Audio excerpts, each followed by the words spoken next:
Hello दोस्तों, कैसे आप लोग। मैं प्रेम सर और आप लोगों के सामने फिर से एक बार YouTube channel boom boom physics पे आप सभी का स्वागत करता हूँ अपने चैनल पे। आप सभी से मुझे कुछ बातें करनी है। क्या तो बातें ये है, आप लोगों से बहुत सारे लोग ये सोचते हैं कि मैं कोटा नहीं जा पाया, मैं दिल्ली नहीं जा पाया, और मुझसे तो यही होने वाला है नहीं, मुझसे तो नीट होगा नहीं, अब मैं कैसे एनडीए क्रैक करूँगा। तो आप सबके लिए बहुत बड़ी खुशखबरी है।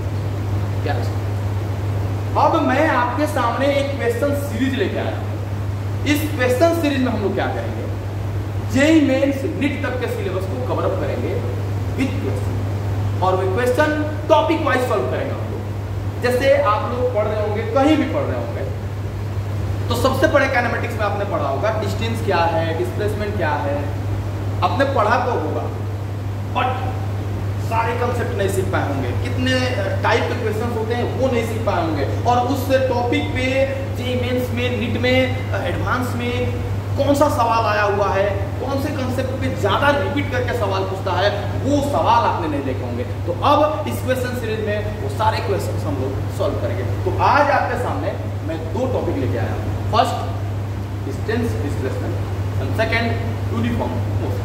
तो जैसे आप देख रहे हैं, पहला टॉपिक आपके सामने है दोस्त, डिस्टेंस एंड डिस्प्लेसमेंट। आपने डिस्टेंस पढ़ा होगा सर, डिस्टेंस तो पढ़ा है। क्या पढ़ा डिस्टेंस को? डिस्टेंस तो पढ़ा है कि आप यहाँ पे थे सर और यहाँ आ गए सर। ये टोटल पाथ का लेंथ आप लोग निकालोगे ना सर, मेजर ले लो, मेजर करने के लिए स्केल ले लो, मापते जाओ मापते जाओ मापते जाओ। सर गाड़ी ले लेंगे, सर गाड़ी लेके बहुत लंबा होगा, तो गाड़ी में मीटर लगा होता है जो डिस्टेंस बताता है। आप गाड़ी ले लो, मोटरसाइकिल, मोटरसाइकिल में आपने जब जहाँ से चलना शुरू किया, लिखा हुआ था कि आपकी गाड़ी 2000 किलोमीटर चली, नहीं है, और वहाँ से आपने चला, आप कोचिंग पे आए, मालूम चला कि आपकी गाड़ी 2010 किलोमीटर चली। मतलब आपने जो पाथ चला है उसका लेंथ 10 किलोमीटर था, and that 10 kilometre is your distance. समझ रहे हो? तो डिस्टेंस ये है। लेकिन अगर आप स्पाइडरमैन होते तो ये रास्ता चल के नहीं जाते, आप घर के छत पे चढ़ जाते हो, और घर के छत पे चढ़ने के बाद क्या करते सर जी, घर के छत पे चढ़ के सीधे कोचिंग के छत पे पहुंच जाते। अब घर और कोचिंग के बीच में इससे छोटा डिस्टेंस कोई नहीं हो सकता। The minimum distance, the shortest distance between any two point is called distance. तो ये दोस्त आपका डिस्टेंस कहा जाएगा, और मेरे भाई ये आपका डिस्प्लेसमेंट कहा जाएगा। आपने पढ़ाई है, मैंने थोड़ा छोटा सा बता दिया है ना, मैंने बता दिया। तो चलिए इस सवाल पे आते हैं। सवाल कह रहा है a man goes 10 metre towards north. एक आदमी है जो 10 मीटर कहाँ जाता है, नॉर्थ की तरफ जाता है। नॉर्थ समझते हो ना? ये सर समझते हैं सर। तो आइए समझाते हैं। ये रंगवा डार्क नहीं ना हो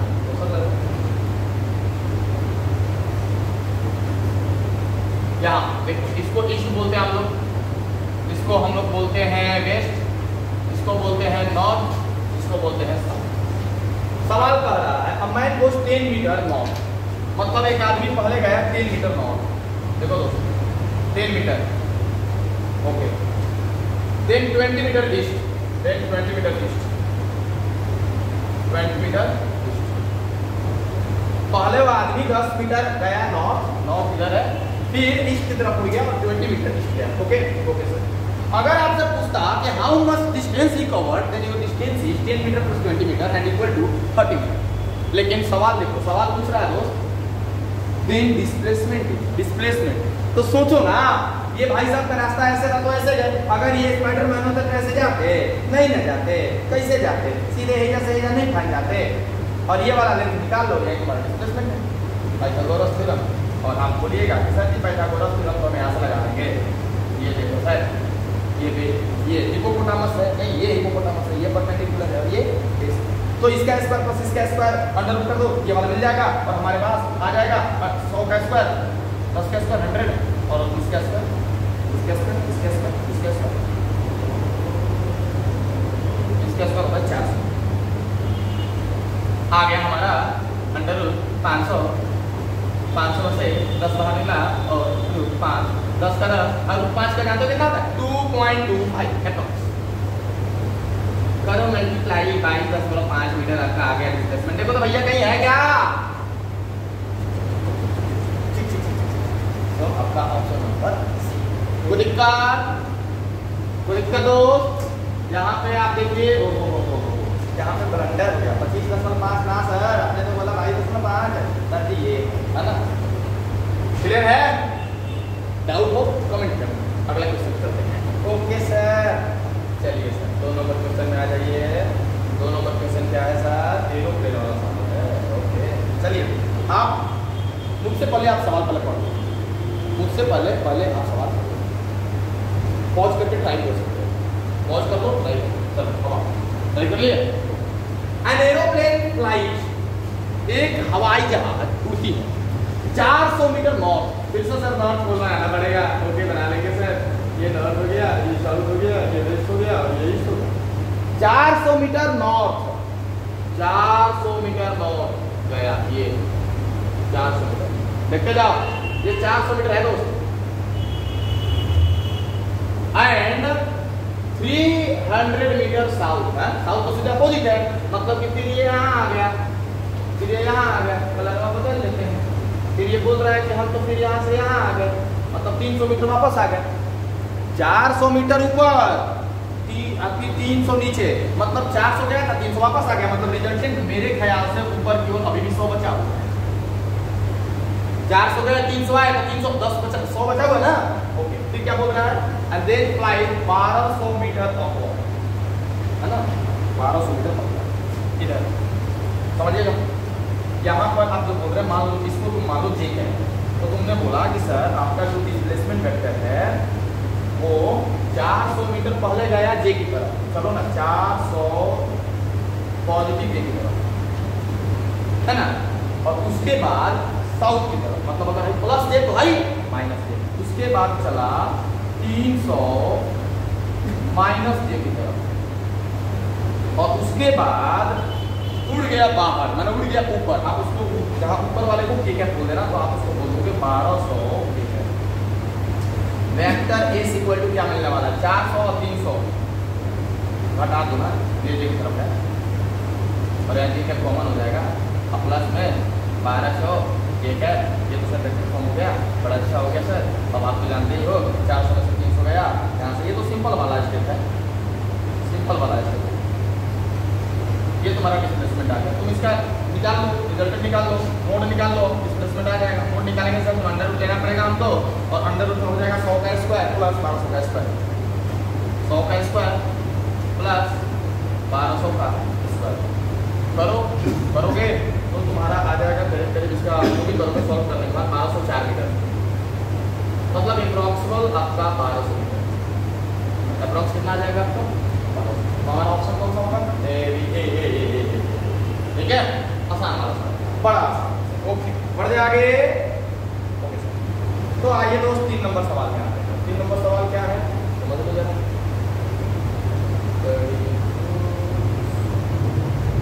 देखो तो, एन एथलीट कंप्लीट्स, ये किस पे सवाल है सर?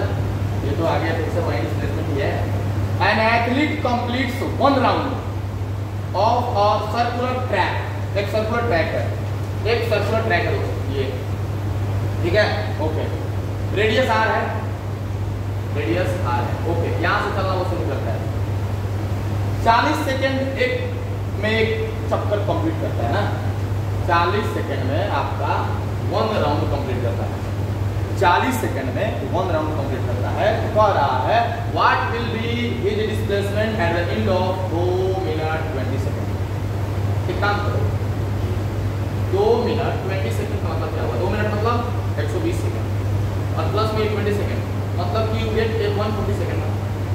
40 सेकेंड में एक चक्कर, 80 सेकेंड में 2 चक्कर, देखो 40 सेकेंड एक चक्कर, 80 सेकेंड 2 चक्कर, 120 सेकेंड 3 चक्कर, माने 120 सेकेंड में ये 3 चक्कर कंप्लीट कर लेगा। और चौथा चक्कर कंप्लीट करने के लिए इसको और 40 सेकेंड चाहिए। 120 हो गया है और 40 मिल जाए तो वो एक चक्कर और कंप्लीट कर लेगा, लेकिन इसको और 40 मिलने वाला है। 120 कंप्लीट हो गया है और 140 ही है इसके पास, तो और 20 सेकेंड बचा होगा। तो दोस्त 40 सेकेंड में एक चक्कर, तो आखिरी 20 सेकेंड में ये आधा चक्कर ही चलेगा ना, मतलब ये यहाँ से चल के और 140 सेकंड के बाद 3 चक्कर लगाने के बाद 3 चक्कर तो पूरा कंप्लीट कर लेगा 120 सेकंड में। और जो आखिरी का 20 सेकंड है उसमें ये आधा ही कंप्लीट कर पाएगा।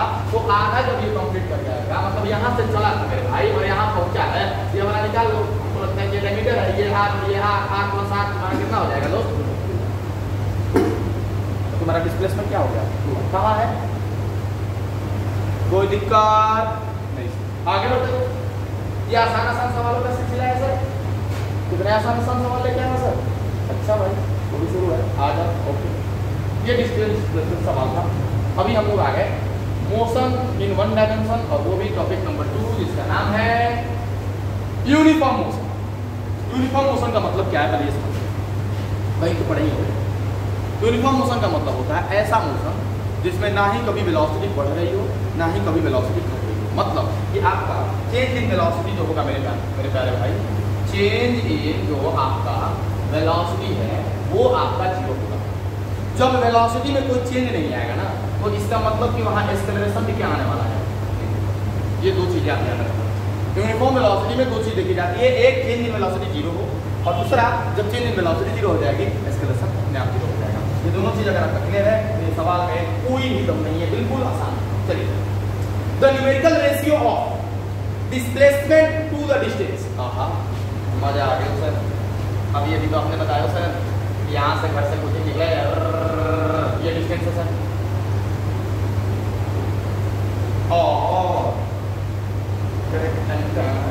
ये डिस्प्लेसमेंट है सर। Okay sir. अभी तो यहाँ का केस अगर देखा जाए तो मुझे लगता है कि डिस्टेंस बड़ा है। डिस्टेंस क्या है? बड़ा। इससे डिस्प्लेसमेंट अब देखो, ये वाला चीज बड़ा है, ये वाला चीज छोटा है, इसका लेंथ बड़ा होगा, इसका लेंथ छोटा होगा। एक केस।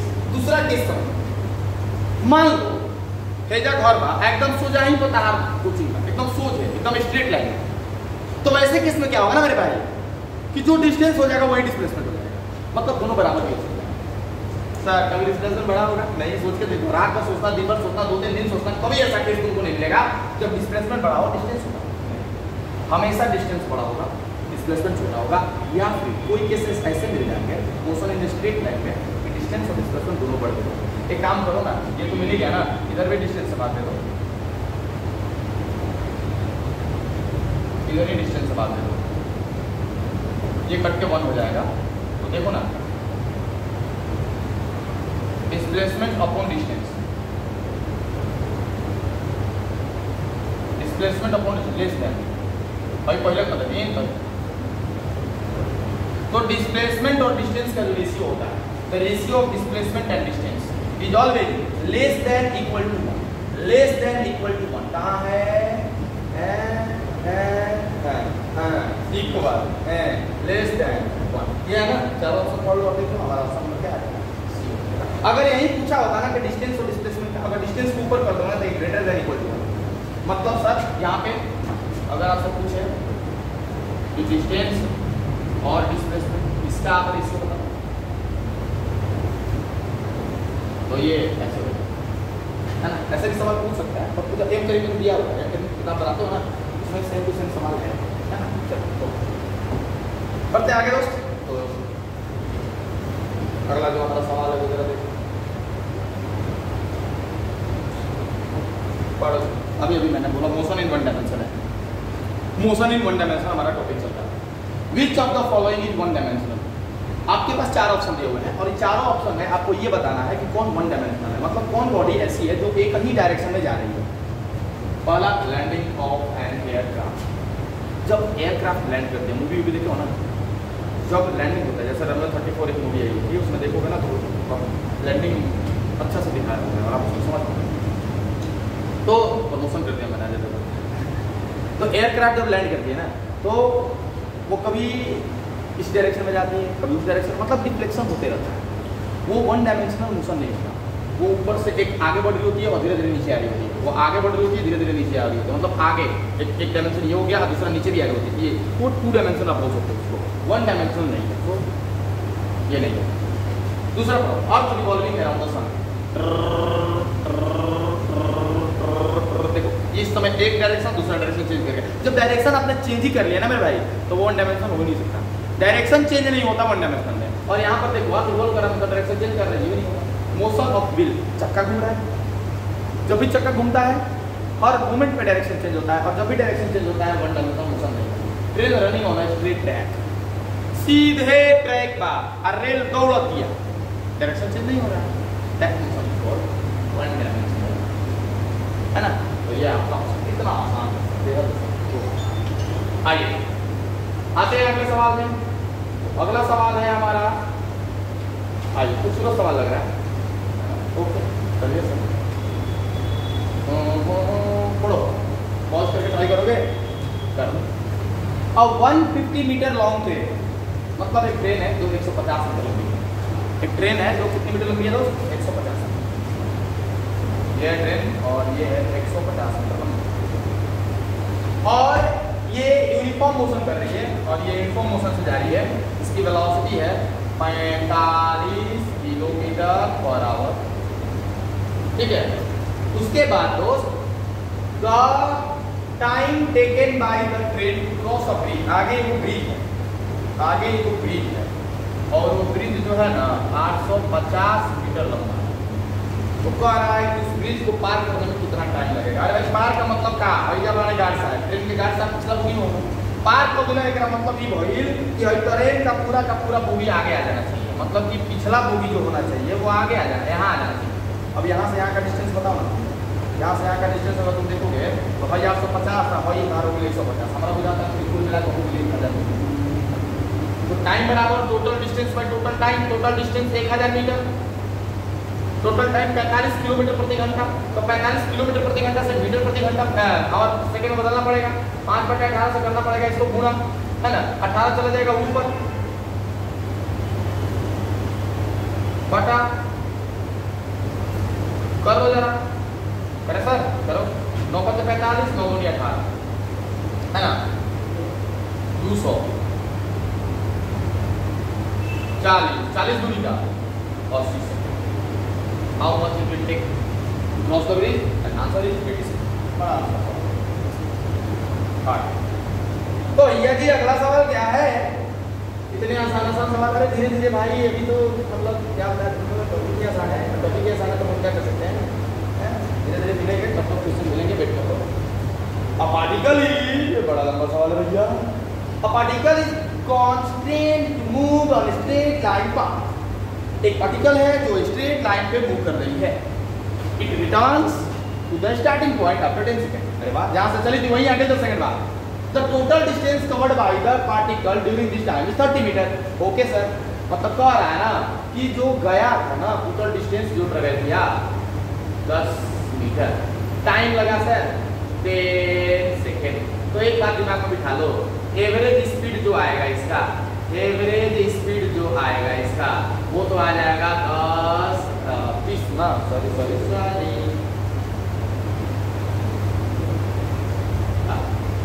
है, 30 मीटर। तो यहाँ भी आप करो 30 और यहाँ टोटल टाइम करो 10, तो एवरेज स्पीड आ गया 3 मीटर पर सेकंड। आगे बढ़ो।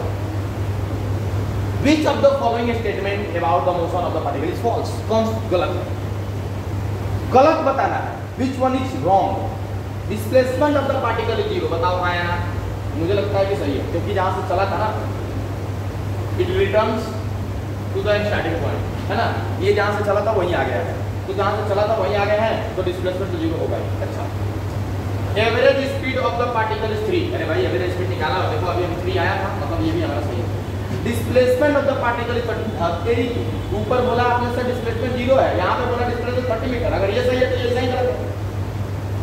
अगर आप जहाँ से चले थे, डिस्प्लेसमेंट क्या है समझ रहे हो ना, जहाँ से चले थे जहाँ पहुँचे हो उन दोनों के बीच का डिस्टेंस, हमने यहीं से चला था यहीं पे आ गया, तो हमारा जो डिस्प्लेसमेंट हो गया वो 0 आ गया, और भैया आपका ये वाला गलत है। तो which one which one is false, तो सी नंबर इज फॉल्स, हमारा सही आंसर है। क्लियर दोस्त? पढ़ते आ जाओ। ये देखो, a person travels along, pause करके आप ट्राई कर सकते हैं दोस्त, पॉज करके खूबसूरती से ट्राई कर सकते हो, मैं कुछ नहीं बोलूँगा, आ जाए कमेंट कर देना कि सर ये वाला आंसर है। A person travels along a straight road, एक आदमी है जो स्ट्रेट रोड पे मोशन कर रहा है for the first half time. ओहो, मतलब मान ले भैया यहाँ से भैया जी चले होंगे, इधर पहुंचे होंगे कहीं पे, आधा टाइम का T/2 टाइम का v1 स्पीड से चले, आधा टाइम चलो मान लेते हैं यहाँ पे।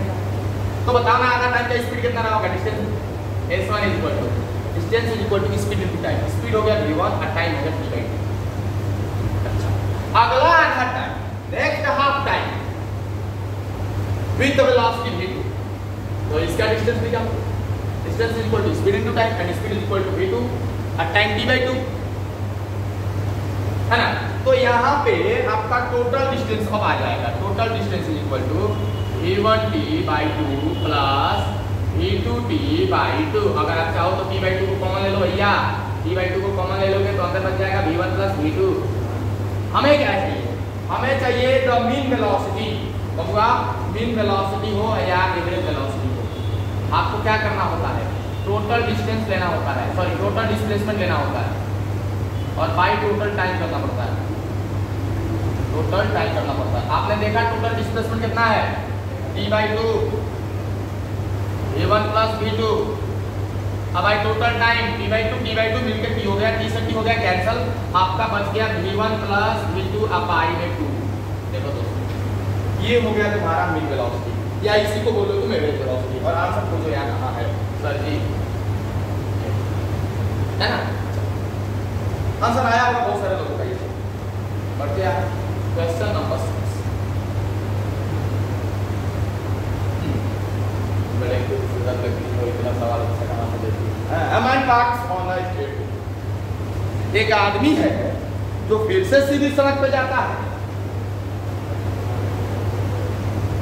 A man walks on a straight road from his home, घर से निकलता है, मार्केट जाता है जो कि 2.5 किलोमीटर दूर है 5 किलोमीटर प्रति घंटा। चलो मार्केट गया, देख लो भैया देख लो, यहाँ से चला यहाँ गया, 2.5 किलोमीटर का डिस्टेंस है, गया है ये 5 किलोमीटर की स्पीड से, 5 किलोमीटर प्रति घंटा की स्पीड से गया है। तो आपको सीधे सी बात आप बोलो ना सर, 5 किलोमीटर प्रति घंटा की स्पीड से 2.5 किलोमीटर चला है तो जाने में जो टाइम लगा होगा t1 वो हो जाएगा 1/2 घंटा। 1/2 घंटा का मतलब होता है 30 मिनट। अच्छा फिर क्या कह रहा? फाइंडिंग मार्केट क्लोज, मार्केट बंद था। he instantly turns, वापस आ जाता है and walks back home with a speed of 7.5 kilometre. वापस भी आता है 7.5 से 7.5 की स्पीड बढ़ा दिया, गया ना, मार्केट बंद था, कम हुआ नहीं, है ना। The average speed of the man over the interval of 0 to 40 second. Average speed बताना है लेकिन आपको 40 सेकंड तक बताना है, 30 सेकंड तो जाने ही में लग गया और 40 सेकंड में बताना ही, मतलब अब आपको 10 सेकंड और लेना है। तो 30 सेकंड में ही चला है 2.5 किलोमीटर, तो पता करो ना कि और 10 सेकंड में कितना चलेगा। अगला 10 सेकंड 7.5 से चला है, डिस्टेंस इन लास्ट 10 सेकंड, तो लास्ट 10 सेकंड में डिस्टेंस कितना चला होगा? स्पीड 7.5 का है और 10 सेकंड का चाहिए ना, और 40 सेकंड की 10 सेकंड के लिए चाहिए। एक काम करना भाई, यहाँ पर एक काम कर लो, 10 सेकंड के लिए चाहिए कि 10 मिनट के लिए चाहिए? 40 मिनट है तो 10 मिनट के लिए चाहिए, तो 10 मिनट को हम अगर 60 से भागा दे देंगे तो ये घंटा में आ जाएगा। तो देखो ये खत्म ये खत्म, हमको लगता है भागा दे देते हैं तो 1.25 आ जाएगा किलोमीटर। तो अगला आखिरी का जो 10 मिनट होगा उस आखिरी के 10 मिनट में ही 1.25 किलोमीटर चला और शुरू का 30 मिनट में 2.5, तो टोटल डिस्टेंस बताओ। टोटल डिस्टेंस देखना 0 से 30 सेकंड का, माने शुरू के आधा घंटा में 2.5 किलोमीटर और आखिरी के 10 मिनट के लिए जोड़ दोगे तो 3.75, इतना किलोमीटर इसका डिस्टेंस हो गया। इतना किलोमीटर का क्या हो गया? डिस्टेंस हो गया। मुझे क्या चाहिए? नीचे दिखाई दे रहा है ना, अब क्या होगा? यहाँ दिखाई दे रहा है ना, नहीं दिखाई दे रहा। चलिए हम थोड़ा सा इसको बढ़ा देते हैं, अब इसको थोड़ा सा ऊपर कर देते हैं ताकि आप लोगों को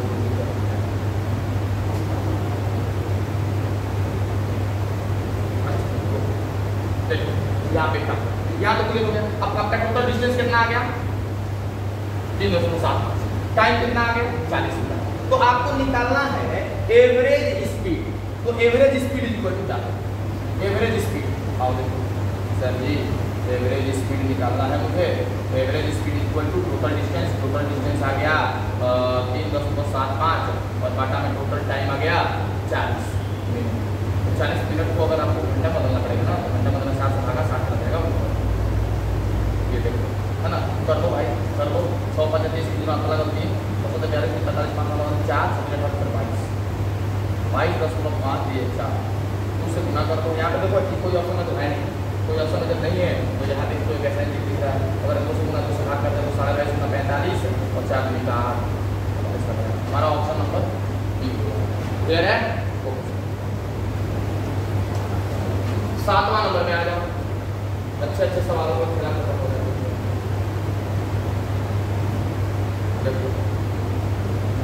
सवाल है अ पार्टिकल कवर्स, एक पार्टिकल है covers half of its total distance, अपने टोटल डिस्टेंस का आधा v1 से चलता है। मान लो मैं टोटल डिस्टेंस a है यहाँ और एक यहाँ, टोटल डिस्टेंस x होगा। टोटल डिस्टेंस हमने ले लिया x, तो आधा कितना x/2 या आधा कितना x/2 है ना। पहला जो चल रहा है v1 के स्पीड से और दूसरा जो चल रहा है v2 के स्पीड से है ना। It's average speed during the complete journey. Time निकाल लो यहाँ से। अगर आप टाइम निकालते हो यहाँ से, अगर आप यहाँ से टाइम निकाल लेते हो पहला जाने में आधा जाने में टाइम, तो distance upon velocity speed. v2 जाने अगला आधा डिस्टेंस अपॉन वेलोसिटी। आधा जाने में इतना टाइम, अगला आधा जाने में इतना टाइम। टोटल टाइम बता दे भैया। टोटल टाइम में जोड़ देंगे सर। टोटल टाइम में जोड़ेंगे तो जोड़ देंगे x/2 v1 plus x/2 v2। जोड़ो गल्ला मोरे, x/2 को कॉमन ले लो और यहाँ पर बच जाएगा 1/v1 प्लस 1/v2 ना, 1/v2 ना। ओके सर, ये तो आ गया। अब क्या करें सर? स्पीड निकालो सर। जल्ला चांस मत करो सर, इधर एवरेज स्पीड निकालो। Total distance x/2 x। Total time थी की जगह पे x/2 और यहाँ 1/v1 1/x खत्म। ये दो चला जाएगा ऊपर, बटा के बटा देना 2 और इनको बटा बटा जोड़ बना दो v1 v2। यहाँ हो जाएगा v2 प्लस यहाँ हो जाएगा v1 v2 को भी ऊपर भेजो तो आपका हो जाएगा v1 v2 और बटा में v1 प्लस v2। कौन सा ऑप्शन सर? D sir. आधा v1 से आधा v2 से, तो आधा जाने में टाइम पहले फिर आधा जाने में टाइम अलग से, दोनों टाइम को जोड़ दो और डिस्टेंस से डिस्टेंस में भाग देना, आपका आ जाएगा। चलिए अगला सवाल है हमारा क्वेश्चन नंबर 8 और देखिए क्या A cat moves from x to y. And this is x and this is y. With uniform velocity. गया मान लो ना यहाँ से यहाँ का डिस्टेंस मान लो x है ना। तो गई है v से, गई है किससे? v से और आई है किससे? v से। अब जाने में लगा time to go from x to y होता है डिस्टेंस बाई वेलोसिटी। डिस्टेंस है x और करना किस स्पीड से गई है? v u के स्पीड। अच्छा, time from y to x। आई गई x से, आई भी x होगी बट स्पीड बदल गया है, v की स्पीड से आई है। अब बताओ भैया टोटल डिस्टेंस x गई x I, so it becomes x plus x and it is total time बताओ। टोटल टाइम जब आप देखोगे तो जाने में लगा टाइम x/vt, आने में लगा टाइम x/vt। जोड़ दिया सर तो x को बाहर निकाल दिया और यहाँ पर हो जाएगा 1/vu 1/vd। थोड़ा और आगे बढ़ जाए अच्छा रहेगा, बढ़ जाओ। x यहाँ पर vu और vd एलसीएम यहाँ आ जाएगा vd प्लस vu। ये हमारा हो गया तुम्हारा टोटल टाइम। अब हमको निकालना क्या है? देखो अब हमको निकालना है एवरेज स्पीड, और आप भी जानते हो कि एवरेज स्पीड का फॉर्मूला क्या होता है, टोटल डिस्टेंस, वो आपने निकाल लिया 2x, टोटल डिस्टेंस के बाद टोटल टाइम से भागा लेना होता है 2 × x, और यहाँ पर लिखो, है ना, कितना हो गया भैया, कितना हो गया भैया, अरे भैया total distance by total time, थोड़ा सा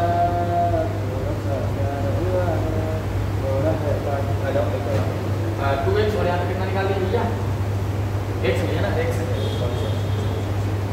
तो बोले कहाँ हो रहा अंदर, यहाँ पे केवल ये बराबर का साइन है, 2 नहीं है, आप ध्यान दीजिएगा कि x नीचे रह गया vd प्लस vdu बटा में vdu इंटू vd, अब कटाओ, किससे किससे कटाओगे तो मालूम चला, जल्दी x से x कटेगा और नीचे वाली चीज़ ऊपर चले जाएंगी, हो जाएगा 2 × vdu इंटू vd बटा में vdu प्लस vd। अब देखो कौन सा ऑप्शन लग रहा है, लग रहा है ना, ओके सर, ये 1 नंबर क्वेश्चन था, बढ़ते आगे, कितना क्वेश्चन है सर, बस देखो मजेदार सवाल होने वाला है आपको, ये देखो, ये सवाल पढ़ो, कंसेप्चुअल क्वेश्चन है ये सवाल द्वारा, सेलेक्ट द इनकरेक्ट स्टेटमेंट, वो स्टेटमेंट आप चुनिए जो गलत है, कह रहा average velocity is path length divided by time interval, नहीं सर, पाथ लेंथ तो डिस्टेंस हो गया, और डिस्टेंस को जब आप भाग दीजिएगा, ये पाथ लेंथ बोल रहा है, ये डिस्टेंस है, और डिस्टेंस को जब टाइम इंटरवल से भाग दीजिएगा ना, एवरेज स्पीड मिलता है, एवरेज वेलोसिटी मिलता है, पहला नंबर ये गलत है, सेलेक्ट इनकरेक्ट, तो पहला इनकरेक्ट मिलेगा, in general speed is greater than magnitude of velocity, हाँ डिस्टेंस बड़ा होता है, डिस्प्लेसमेंट छोटा, दोनों तरफ टाइम से भाग दो, वेलोसिटी स्पीड बड़ा हो जाएगा, ये सही है, ये सही है, आप सोचो, ये सोचो, दिमाग खोपड़ी लगाओ और ये सही मिलेगा, कैसे सही मिलेगा सर, फिर बता दें, बता देते हैं, ये डिस्टेंस ले लिया था तुमने, और थोड़ा सा अगर डिस्प्लेसमेंट से बड़ा है, टाइम से भाग दो, टाइम से भाग दो, ये देखो डिस्टेंस बाई टाइम स्पीड हो गया, और ये बड़ा हो जाएगा, जनरली बराबर ही होता है, हमने बोलता है कि हमेशा तुम्हारा ये क्या बोलते हैं इसको, वेलोसिटी, ये देखो speed is always greater than, always नहीं, जनरली कभी कभी बराबर भी होते हैं, तो हमारा ये सही है, इसमें 2 नंबर में कोई दिक्कत नहीं कर रहा, आगे इसलिए a particle moving in a given direction, दी हुई डायरेक्शन में जा रही है और नॉन जीरो वेलोसिटी, बोल रहा है कि स्ट्रेट लाइन में जा रही है, एक ही डायरेक्शन में जा भी रही है और वेलोसिटी जीरो, नहीं, वेलोसिटी जीरो तभी हो सकता है बॉडी रुकी हुई हो, या फिर जहां से चली थी वहीं आ जाए, 2 ही कंडीशन होता है, एक चल ही नहीं रही हो, दूसरा चल भी रही हो तो जहां से चली थी वहीं आ गई हो, डायरेक्शन बदल रहा होगा ना, जहां से चली गई आई, डायरेक्शन बदला, और यहाँ पर तो बोल रहा है कि इन द गिवन डायरेक्शन बदल ही नहीं रहा, तो वहाँ पे ये वाला चीज ये सही नहीं हो सकता, the magnitude of average velocity is the average speed, कैसे कैसे एवरेज वेलोसिटी छोटा हो सकता है, ये बड़ा हो सकता है, और जनरली बड़ा ये छोटा ही होता है, ये बड़ा ही होता है, तो ये भी हमारा गलत, तो कौन गलत क्या हुआ, S1 गलत हुआ, S3 गलत हुआ, S4 गलत हुआ, S1 S3 S4 S1 S3 S4, और हमारा ऑप्शन नंबर सोचने वाला सवाल, आप भी सोचिए। क्वेश्चन नंबर 10, ग्राफ का है सर, अरे ग्राफ तो पढ़ा ही होगा आप लोगों ने, नहीं पढ़ा होगा तो हम जरूर पढ़ाते हैं, हमारे पास ग्राफ पढ़ा दिया ना आप लोगों को, जो मेरे यहाँ पढ़ते हैं, कहीं भी पढ़े हो ग्राफ तो पढ़े होंगे, चलो सोचो सवाल, among the 4 graph shown in figure there is only one graph for which average velocity over the time interval 0 to t can vanish, अच्छा can vanish का मतलब समझते हो, can vanish का मतलब होता है उसका रहना बराबर है, मतलब आप इसको बोलो for a stably choosing t which one is it, 4 option आपके पास है, ये बोल रहा है इन चारों ग्राफ में से कोई एक ग्राफ ऐसा है कि किसी टाइम इंटरवल के बीच का आप एवरेज वेलोसिटी को खत्म कर सकते हो, कोई असर नहीं होगा, वो वैनिश किया जा सकता है। आओ बी नंबर थोड़ा बताओ, बी नंबर का क्वेश्चन उठाओगे तो आपको ये ऐसे मिलेगा, ये बता रहा है डिस्प्लेसमेंट और ये बता रहा है टाइम। यहाँ पे देखना मेरी बात यहाँ पे समझना, मेरी बात यहाँ पे समझने का कोशिश करना। मैं एक लाइन ड्रॉ कर रहा हूँ यहाँ पे टाइम एक्सिस के पैरेलल, यहाँ पे इस टाइम पे यहाँ पे टाइम का वैल्यू 0, यहाँ पे टाइम का वैल्यू जीरो तो नहीं होगा ना मेरे भाई, यहाँ पे टाइम का वैल्यू जीरो नहीं होगा, यहाँ पे टाइम का वैल्यू कुछ ना कुछ होगा, मतलब कि ये वाला होगा 0 to t, 0 to t। अब मुझे तुम ये बताओ कि जब टाइम 0 था उस समय डिस्प्लेसमेंट कितना है, कुछ होगा, और जब टाइम t था उस समय डिस्प्लेसमेंट कितना है वही, मतलब कि 0 से t तक के बीच में आपका डिस्प्लेसमेंट 0 है, बॉडी जहां था वही है, डिस्प्लेसमेंट कुछ नहीं हुआ। देखो जो मैं बोल रहा हूँ, अगर ये 2 मीटर है, मान लो अगर ये 2 मीटर है तो टाइम जब 0 था तब भी 2 मीटर था, और जब टाइम t हो गया तब भी 2 मीटर था, मतलब यहाँ पे आपका डिस्प्लेसमेंट 0 हो गया। तो दोस्त जब डिस्प्लेसमेंट 0 हो गया तो आप यहाँ का एवरेज वेलोसिटी को आराम से 0 बोल सकते हो, मतलब कि यही वो कर्व है जहाँ का एवरेज वेलोसिटी को आप टाइम इंटरवल 0 से t के बीच में वैनिश कर सकते हो, यही वो टाइम है और यही वो कर्व है। इसके बाद गड़बड़ हो जाएगा, इसके पहले गड़बड़ हो जाएगा, लेकिन ये वाला क्या है जहाँ पर एवरेज वेलोसिटी आपको 0 मिल रही है, तो हमारा वो सही वाला आंसर कौन है, समझ आएगा। बोल रहे एवरेज वेलोसिटी कहाँ से काटे 0 से, यहाँ से टाइम 0 पे था तो भी मतलब आपका डिस्प्लेसमेंट 2 ही था, और यहाँ कुछ देर बाद भी आपको वही मिल रहा है, मतलब ये वाला ग्राफ है ना, ये वाला जो ग्राफ आप देख रहे हैं, इस ड्यूरेशन में डिस्टेंस तो ट्रेवल हुआ है, डिस्प्लेसमेंट नहीं है ना। तो ये था हमारा क्वेश्चन नंबर 3। आते हैं दोस्त next question. Next question is, ये भी आसानी है। इन वन डायमेंशनल मोशन का मतलब होता है एक dimension, instantaneous speed v not satisfied 0 v और v नॉट। यहाँ पे बोल रहा है कि बॉडी जो है ना 0 से स्टार्ट की अपनी वेलोसिटी, अब finally maximum velocity v not तो गई है, तो अगर वो पॉजिटिव एक्स की तरफ गई होगी तो उसका मैक्सिमम डिस्प्लेसमेंट कितना हो सकता है, v not into time t में t, speed is equal to distance is equal to speed गुना टाइम।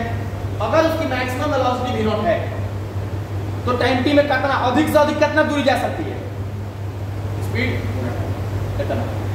अगर वही निगेटिव डायरेक्शन में जाए, निगेटिव डायरेक्शन में, तो यहाँ पे आप देखो वही अगर निगेटिव डायरेक्शन में जाए तो माइनस में जाएगी, नेगेटिव डायरेक्शन में माइनस में चले जाएगी, आपका मैक्सिमम स्पीड वही v नॉट रहा होगा और टाइम तो वही रहा होगा। मतलब ये जो पार्टिकल है उसकी वेलोसिटी और उसके द्वारा ट्रेवल किया गया distance minus v not t से लेकर v नॉट t तक हो सकता है, क्योंकि बोल रहा है इसकी इंस्टेंटेनियस वेलोसिटी जो है ना 0 से v नॉट के बराबर है, या तो यहाँ से लेकर यहाँ तक हो सकती है। हमको वो पॉसिबल कंडीशंस बताने हैं कितना वो मैक्सिमम डिस्टेंस ट्रेवल कर सकती है। आपके पास ऑप्शन देखो, एक बार एक्सप्रेशन दिया है, एक बार डिस्प्लेसमेंट दिया है, तो डिस्प्लेसमेंट जब वो पॉजिटिव एक्स में जा रही होगी तो स्पीड उसका v नॉट होगा, 0 टाइम तक चल रही होगी तो आप इतना डिस्टेंस मैक्सिमम इतना जाएगा। अगर सेम केस उल्टे डायरेक्शन में हो जाए तो निगेटिव डायरेक्शन में हो जाएगा और वो निगेटिव डायरेक्शन में इतना हो जाएगा, मतलब आपका डिस्प्लेसमेंट जो होगा यहाँ से लेके यहाँ तक कितना होगा। और ऑप्शन पढ़ लो, the displacement in time t must always take non negative. नहीं, ऐसा थोड़ी होता है, वेलोसिटी 0 भी हो सकता है, नेगेटिव भी हो सकता है, पॉजिटिव भी हो सकता है, तो ये गलत है। The displacement x in time t satisfied. Yes, this one is correct. हमारे पास आया होगा। Acceleration is always non-negative. ये बात तो लोग समझेंगे, है ना। Motion has no turning points. कुछ मतलब नहीं रहता। बात करने किसकी? B। समझ रहे बात को? अभी जो हम बात करेंगे आखिरी सवाल होगा हमारा वो, और वो है क्वेश्चन नंबर 12। और ये देखिए आपके पास 12 नंबर क्वेश्चन क्या है, पढ़िए। आप इसको अगर चाहेंगे तो अपने से कर भी सकते हैं। A particle is moving such that its position coordinates x, y are 2 metre and 3 metre at t equal to 0। फिर जैसे ही 2 हो रहा है पोजीशन वेक्टर चेंज हो रहा है, 5 पे पोजीशन वेक्टर और चेंज कर रहा है, तो कह रहा है average velocity vector from t0 to t5। सवाल कह रहा है कि 0 से 5 के बीच में एवरेज वेलोसिटी बताओ, तो टाइम बराबर 0 और टाइम बराबर 5, तो आप टाइम बताओ ना, चेंजिंग टाइम कितना आया, 5 माइनस 0 मतलब कि 5 सेकंड। कितना सेकंड? 5। अच्छा, एक्स एक्सिस पर कितना चला, एक्स एक्सिस पर 5 सेकंड में 13 और 0 पर 2 था, तो 13 माइनस 2 कितना आ गया, 11। वाई एक्सिस पर कितना चला, 5 सेकंड में वो था 14 पर, और जब टाइम 0 था तो उस समय चेंज करता, जब भी 11, मतलब कि अगर हम यहाँ पे बोले कि आपका जो डिस्प्लेसमेंट है, आपका जो डिस्प्लेसमेंट है वो डिस्प्लेसमेंट 11 यूनिट x की तरफ माने 11 i है और 11 है y की तरफ माने 11 j है और टाइम जो है आपका लगा हुआ है 5। तो आप बताओ ना, आप बताओ यहाँ से आपका जो ये बोल रहे हैं भाई साहब, ये तो आप बोल 11 कॉमन ले लो, i cap plus j cap, ये हो गया डिस्प्लेसमेंट और डिस्प्लेसमेंट ऑफ टाइम। तो 11/5 i कैप प्लस हमारा ऑप्शन कितना हो जाएगा, समझ रहे हैं? क्लियर है? कहानी पूरी हो गई। तो ये थी हमारी ऐसे क्वेश्चंस का कलेक्शन जो आपके बेस्ड थे डिस्टेंस और डिस्प्लेसमेंट पर, साथ ही साथ यूनिफॉर्म मोशन पर। तो ये कुछ आसान सवाल थे। अभी हम अगले वीडियो में आपके सामने लेके आएंगे नॉन यूनिफॉर्म रिलेटेड वीडियोस। तब तक के लिए धन्यवाद। जय हिंद दोस्तों।